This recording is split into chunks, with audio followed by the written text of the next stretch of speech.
Jamel Debbouze serait-il un peu rancunier? Lors de la 48e cérémonie des Césars, durant son discours d'ouverture, l'humoriste et comédien n'a pas manqué d'aligner les blagues pour détendre un peu l'atmosphère au sein de l'Olympia, toujours chargé lors de ces soirées, où les nommés sont à fleur de peau.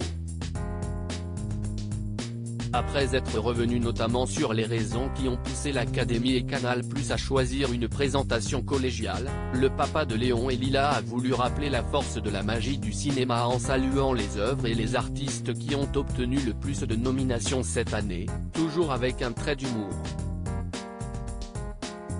Après avoir félicité Bouli Lanners pour son interprétation d'un policier alors qu'il devrait être en cellule de dégrisement ou encore Benoît Magimel pour son rôle d'un commissaire de la République, le comédien a rappelé le nombre impressionnant de nominations pour chaque œuvre, 10 nominations pour La Nuit du 12, 9 nominations pour Pacifiction et encore, 7 nominations pour Novembre et Les Amandiers.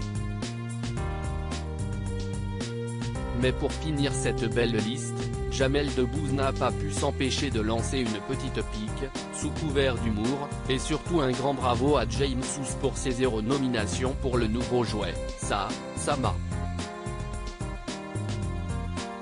m'a énervé ça, mais ça m'a touché aussi, a-t-il reconnu. Une remarque bien sûr à ne pas prendre au pied de la lettre. César 2023, Monica Bellucci, Virginie Efira, Sylvie Tellier.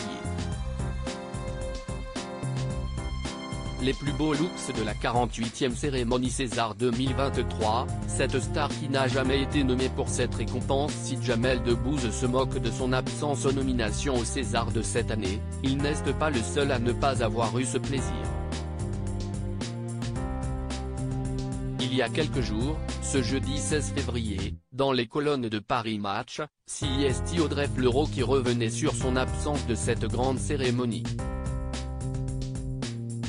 L'actrice, pourtant très appréciée des Français, n'a jamais été même nommée lors de l'événement.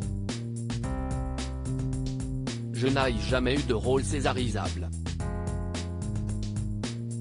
J'adorerais en décrocher un, mais ça ne se présente pas, a-t-elle confié.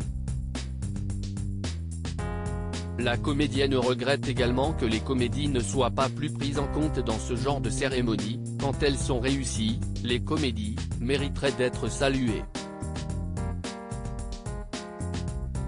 Il est beaucoup plus difficile de faire rire que de faire pleurer, a-t-elle estimé. Un constat que beaucoup de Français doivent partager avec elle. Crédit photo, capture écran Canal+.